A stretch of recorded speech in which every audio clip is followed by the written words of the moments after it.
a lot of us have seen a sort of collapse at the whole checks and balance system, certainly as it relates to the Congress and the executive.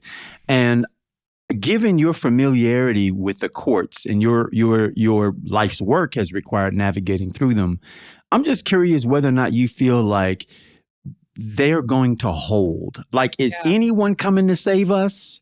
Is anyone? Is it gonna be? Is the court the last stop? We is obviously through the democratic process and for protests, but we have life cycles to that. It's the next election before we know the verdict. It's the next, so on and so forth. So in the meantime, between time,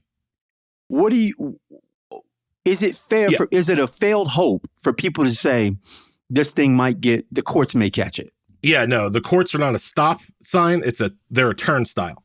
All right. The way that I've written about this in The Nation, and I'll put it very simply, there are things that Donald Trump has the physical power to do, right? He physically controls the military. He physically controls the paramilitary, the secret police, all of his forces. He physically controls the money.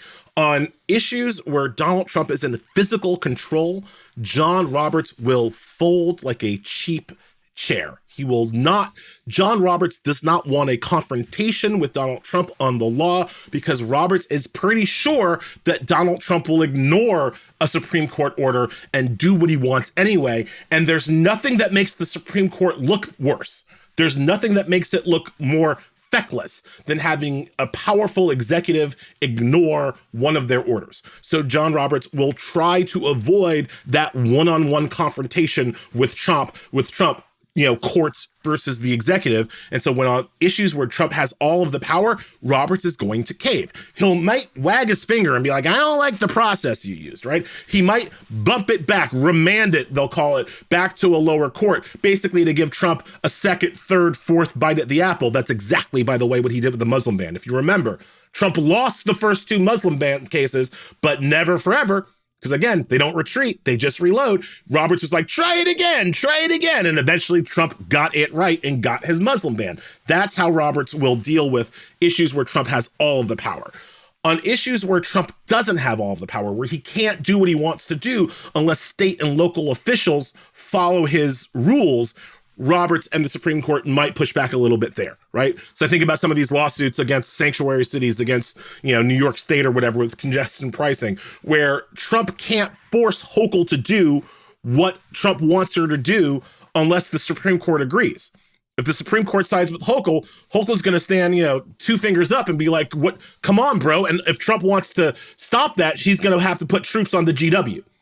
Right. So on those issues, I think Roberts might stand up. But on these issues of can he abduct people off the street and send them away for writing newspaper articles? Roberts is going to say he can. He might not say it that directly, but he's not going to stop him. Does Trump have to turn the planes around? You notice that Roberts went out there and said impeaching judges is bad. He didn't say ignoring lower court orders is bad. He said, do the appeals process, bro. Who knows? Maybe you'll win, sir. That's what he said. So no, the courts are not coming to save us on these issues where Trump is acting with physical military authority. Can we? The rest of the stuff, we might get something. Native Land Pod is a production of iHeart Radio in partnership with Reason Choice Media.